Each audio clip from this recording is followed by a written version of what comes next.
Hello. So some of you have asked me for how to fold a t-shirt in Shibori style. So I've got a V-neck t-shirt here because that's what I like to wear, and I tend to do what I like to wear. I'll be doing a crew neck t-shirt, a unisex crew t-shirt in the Farnsworth fold after I do this one. But the first thing I'm going to do is get it set up so it's sleeve inside sleeve, so that we've got the center front along a fold and then the center back along a fold.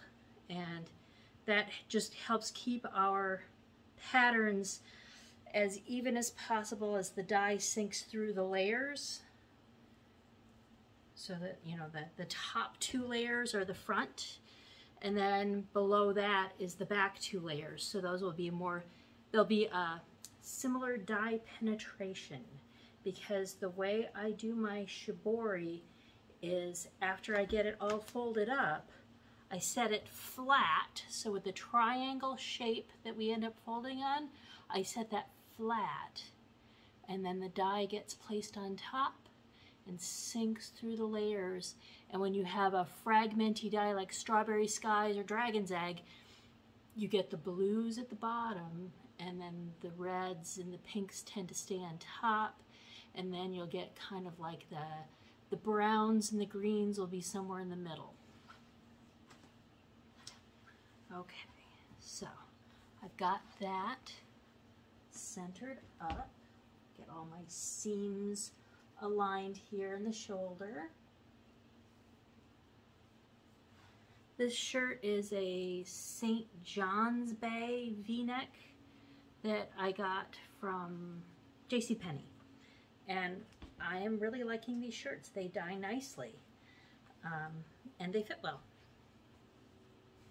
We got a bit more shape to them than, you know, just a straight V-neck like what I'm wearing. This is a Gildan unisex V-neck, and it's cut a bit more square, whereas this has more shape to it.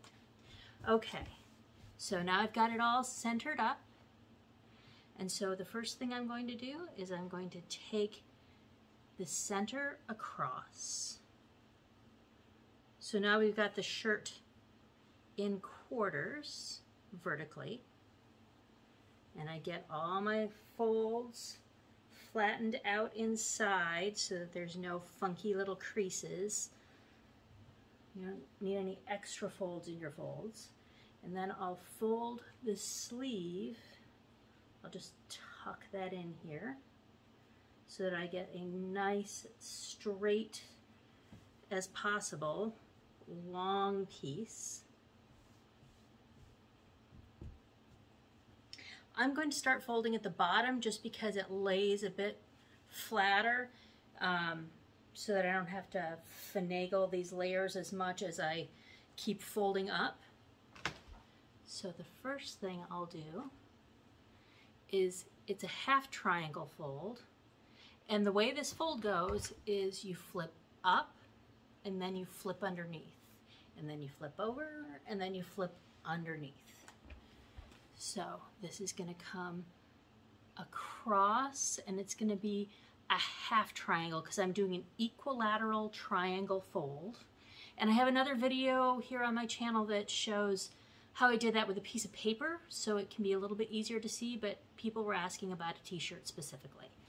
So I've got that half triangle across. Let's see if I can bring this in closer. Haha. Okay, so a half triangle across. Now this edge, this is my next angle fold, and I'm going to take this underneath, and this point here is going to come across to the opposite edge. So under and across. Okay, and then it goes over and down.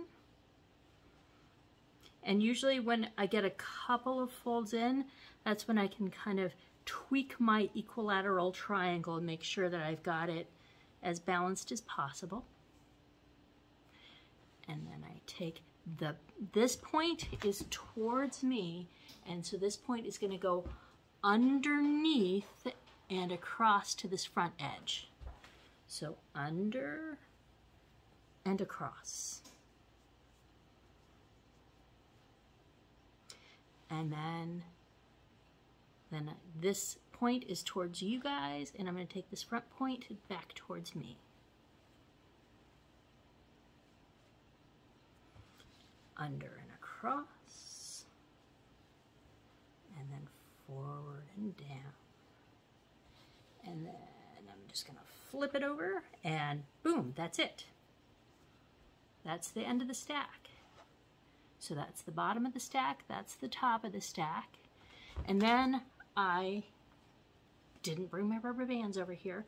Let me go snag those real quick. Okay, and so I'm gonna rubber band these. And what I do is I set the rubber bands so that they're in the center of a flat side and they come across to the point. And I set up 3 of them.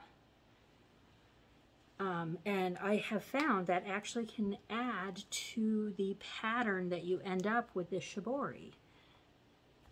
See, so there's the first one.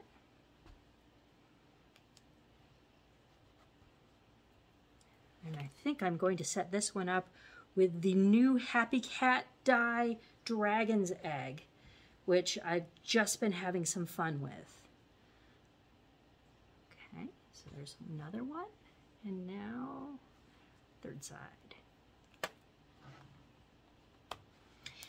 And then the way I do it is I will drop this bundle into my soda ash bucket, get it all soaked, and then I dye damp. So I'll press out the excess water, and then I will set it up in a basket. It does not get mucked. I only muck my Turkish towels just because there's so many layers to get to the bottom of the stack. It's like I feel like I need that muck. But with the t-shirts, you can see the stack is not that huge. So I'm going to set it on a rack, and I'm going to set it flat like this with my collar on the top side. And I like to set up a barrier around it, and then I wrap it in a couple of Kleenex to just help minimize speckles. And then I lay the dye down in the central triangle area here. So I kind of keep it away from the edges. That's just the way I've been doing it, because then I get kind of some splits off to the edges. And then I put ice all over the top of it. And then after it dissolves, I like to do a little bit of hot water irrigation to dissolve any remaining yellow bits. Let it sit for a little while, maybe batch it in my new dehydrator that gets up to 156 degrees. I'll batch it for a few hours. And that's how I get my best splits. And here, let me show you the shirt that I did. So that was Strawberry Skies in this fold that I just did. And that's how that came out. This was irrigated with hot Glauber salt solution. So I use like a teaspoon of Glauber salt in 160 degree water, and I use one of the little metal tipped dye bottles, and I'll just slowly drizzle that over the top, and it really helps bloom the blues.